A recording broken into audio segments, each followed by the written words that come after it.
Paz na Europa.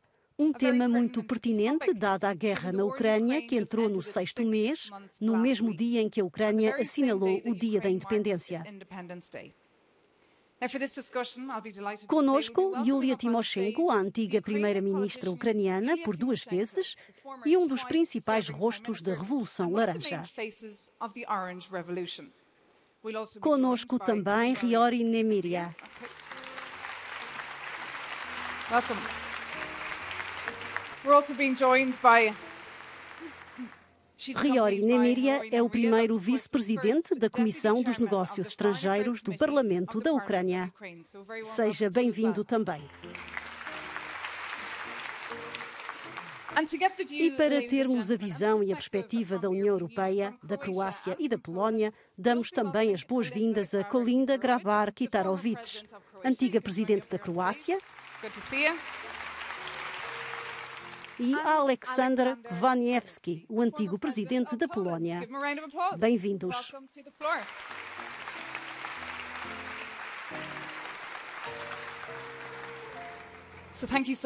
Obrigada por estarem conosco, agradeço ao público.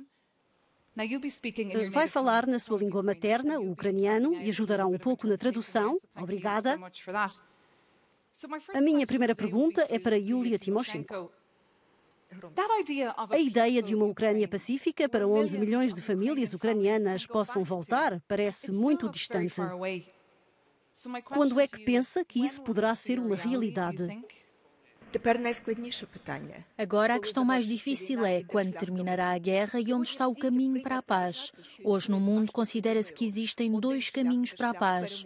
O primeiro é o caminho da vitória no campo de batalha e o segundo caminho é o de apaziguar o Kremlin e Putin e chegar a acordo. Em muitos países europeus começam a ter-se alguns indícios de que, devido à guerra, têm uma inflação elevada, dificuldades sociais, económicas e políticas. Portanto, vamos terminar esta guerra com um tratado de paz. Mas quero ser muito clara. Infelizmente não há 2 caminhos. Apenas existe um, e é uma vitória no campo de batalha. Agora vou explicar porquê. Porquê é que é assim? Porque o acordo de paz oferecido pelo agressor à Ucrânia consiste em 4 pontos principais. Temos de lhes dar os territórios que conquistaram e aceitar este facto, ceder e agradecer-lhes por nos terem tirado parte do nosso território. Convém não esquecer que o que hoje está temporariamente ocupado na Ucrânia é essencialmente um território igual à área de Portugal. Por conseguinte, isto é inaceitável para a Ucrânia e para todo o mundo livre, ser-se privado de territórios através da guerra. O seu segundo requisito é que a Ucrânia nunca se torne membro da NATO e permaneça indefesa para sempre. O terceiro requisito é o de reduzir o exército ucraniano a um número tal que este seja incapaz de defender a Ucrânia. Isto é essencialmente um desarmamento unilateral. E isto significaria uma rendição da Ucrânia no futuro, e é nisto que o Kremlin insiste. E o quarto requisito é humanitário. Temos de renunciar à nossa língua a favor do russo. Temos de renunciar à nossa história e cultura e seguir o caminho da russificação. O Kremlin não vai desistir destas condições e, por conseguinte, isto não é um acordo de paz.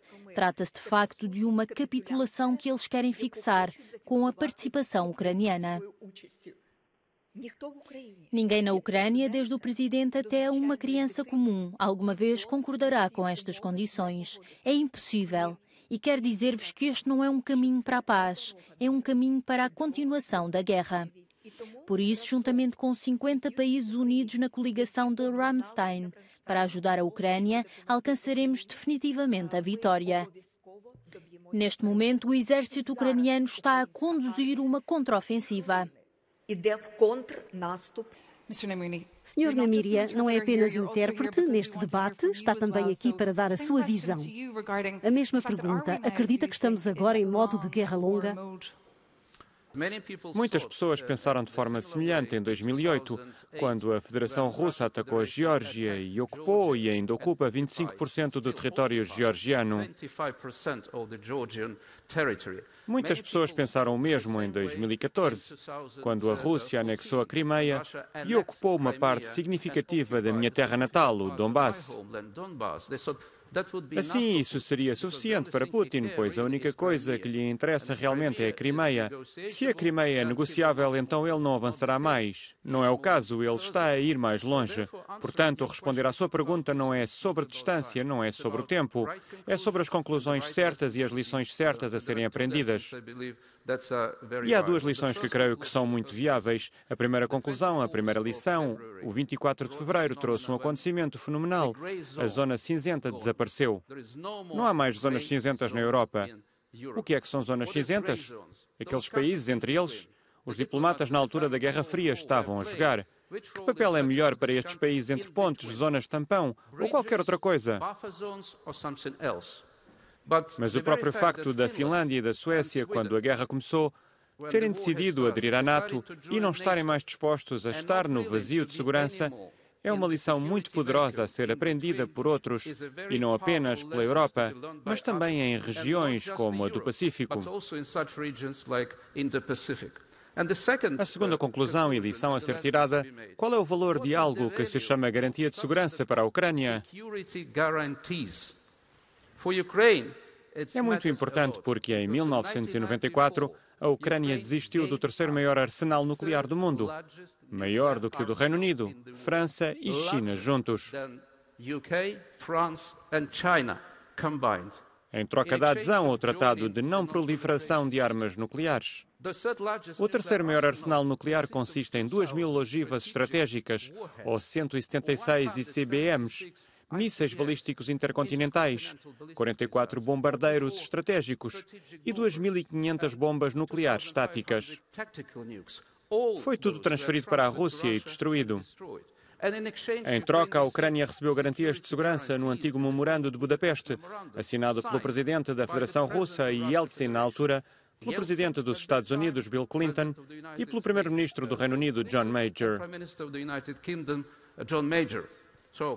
Mas quando a guerra começou e a Ucrânia disse que tinha garantias de segurança da integridade territorial, soberania e independência, e um dos garantes atacou a Ucrânia, então a instituição internacional e os garantes não foram de facto capazes de cumprir a promessa. Portanto, este é um dos precedentes não apenas sobre a Ucrânia, como se poderia ousar negociar ou assegurar algo sério com países como o Irão, Coreia do Norte ou outros, quando o pressuposto dado a países que foram desnuclearizados voluntariamente de que a promessa foi quebrada e a garantia de segurança provou ser uma garantia vã. Portanto, estas são as lições que aprendemos, não só a Ucrânia, mas todos os outros. Penso que estamos condenados a repetir o mesmo, mas de uma forma mais horrível e feia no futuro. Um alerta e tanto. Só em relação às lições que devem ser aprendidas e olhando talvez para 2014, será que a Europa poderia ter feito mais? Oh, absolutamente. Penso que temos uma responsabilidade coletiva pelo que se passa na Ucrânia, por esta invasão aberta que começou a 24 de fevereiro. Penso que a nossa reação coletiva ou reação em 2014 foi lenta. Não foi suficientemente forte. Em contraste com isso, penso que a reação que vimos após a invasão de 24 de fevereiro, a guerra aberta da Rússia contra a Ucrânia, um dos elementos que Putin, o presidente Putin, tinha calculado mal foi a rapidez e a profundidade da reação da União Europeia, da NATO e da comunidade global coletivamente. Agora, é claro, a questão é saber se isso vai permanecer, olhando para a situação atual na Ucrânia. É claro que sem uma vitória militar direta, a única forma de acabar com uma guerra é uma solução diplomática, para a qual, neste momento, não vejo incentivos de nenhum dos lados, e especialmente não da parte do presidente Putin, pois penso que o tempo está do seu lado. Ele tem os meios para travar uma guerra longa. As sanções atingiram a economia russa. Têm de ser analisadas em combinação com meios militares, diplomáticos e outros. Ele prepara-se para uma longa guerra de atrito, de desgaste na Ucrânia.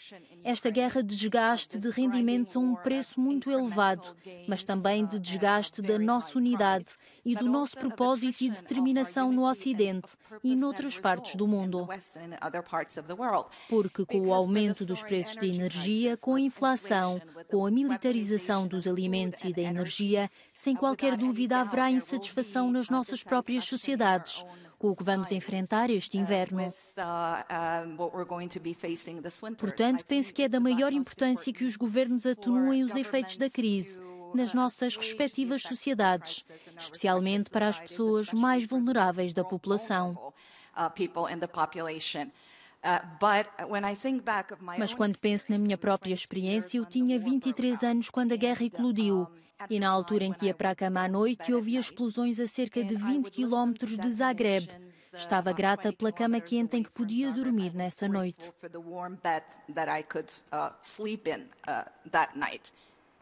No entanto, rapidamente esquecemos essa experiência. E durante demasiado tempo na Europa, fomos embalados por este sentimento de que a paz estará lá, que a segurança estará lá.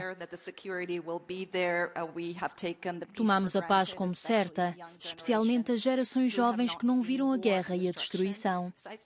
Portanto, penso que a principal mensagem que devemos enviar hoje é que todos pensem na situação, que os ucranianos estão na realidade a perder as vidas e o sangue, e que devemos ser capazes de perder algum do conforto que temos nas nossas próprias vidas, para apreciar e proteger os valores, mesmo que não acreditemos na democracia liberal.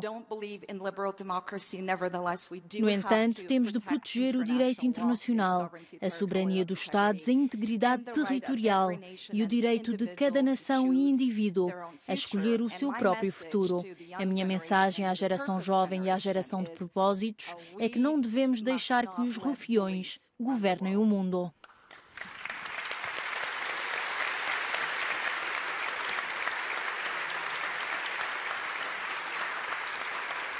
Alexander Kwasniewski gostaria de ter a sua opinião. Sobre essa questão da unidade, vimos em março uma unidade sem precedentes por parte dos Estados-membros e das capitais europeias. Todos juntos tomaram decisões a uma velocidade que já não víamos há anos. Esse ímpeto ainda existe? Este é, digamos, o próximo êxito de Putin, por assim dizer. Nunca estivemos tão unidos. Devido a esta agressão sem precedentes contra a Ucrânia, estamos unidos e este é um primeiro valor novo muito importante. Temos de continuar com esta unidade. Temos aqui muitos jovens. Portanto, lembrem-se que a Europa unida não só é mais forte, como é melhor.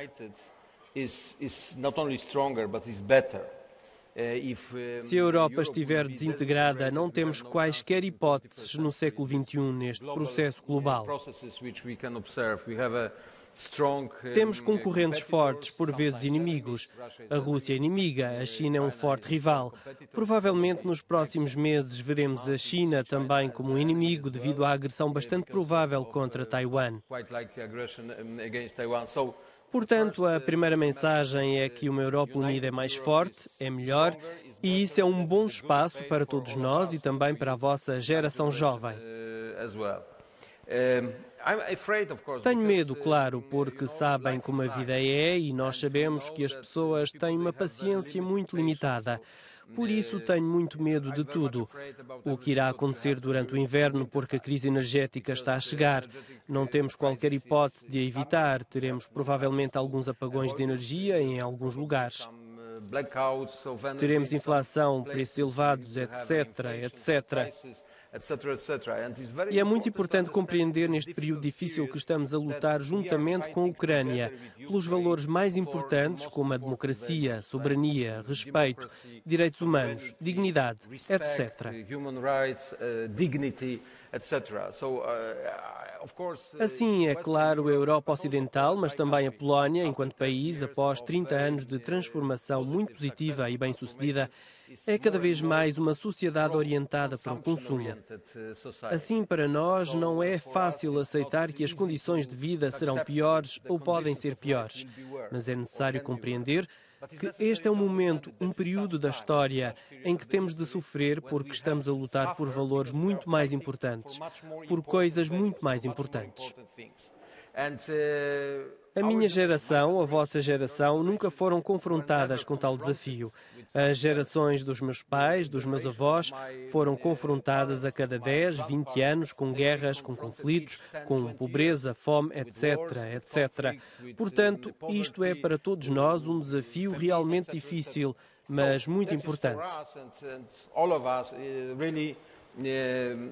Difficult but very important challenge, and we have to Temos de passar este exame com êxito, porque isso é importante para o nosso futuro.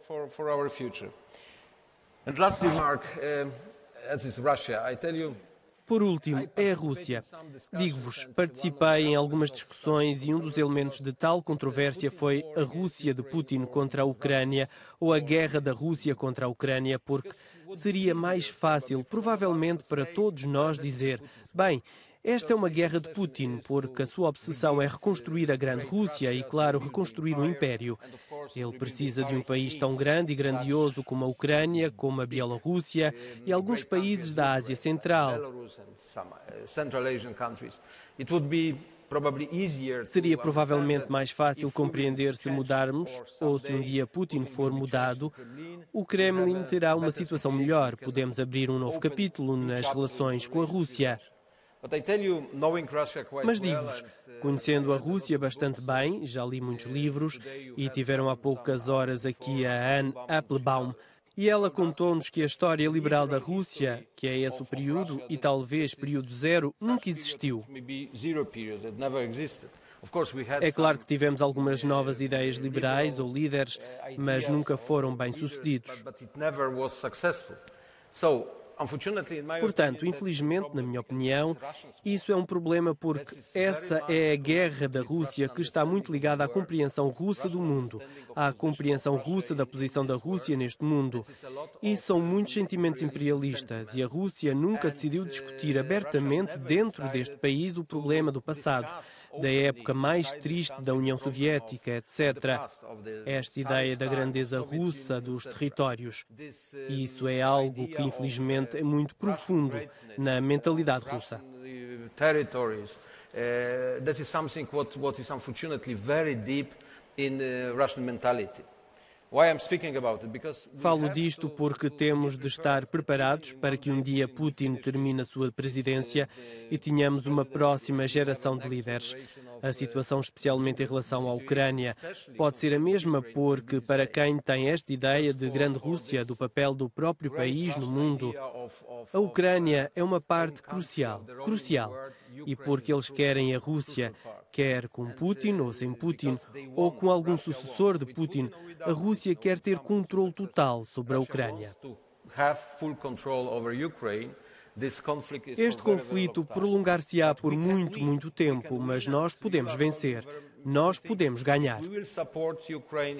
A Yulia disse coisas muito importantes. Se apoiarmos a Ucrânia, se entregarmos fornecimentos de armas, se dermos um forte apoio financeiro à Ucrânia, vendo a determinação dos ucranianos, vendo como são corajosos, como são habilidosos, como usam todas estas novas armas, é uma hipótese de que, nesta luta entre a democracia e o autoritarismo, a Ucrânia nos ajuda todos a vencer e a democracia terá uma oportunidade para as próximas décadas.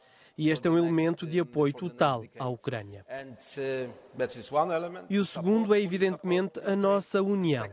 Sem a união do Ocidente, e penso que a União Europeia e nos Estados Unidos não temos hipóteses de vencer este confronto global entre a democracia e as ideias autoritárias.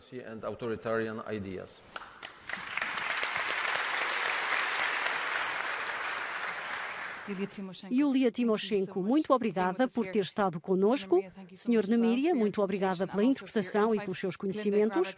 Kalinda Grabar-Kitarovich, obrigada também por estar aqui connosco. Alexander Kvasniewski, obrigada e obrigada ao nosso público.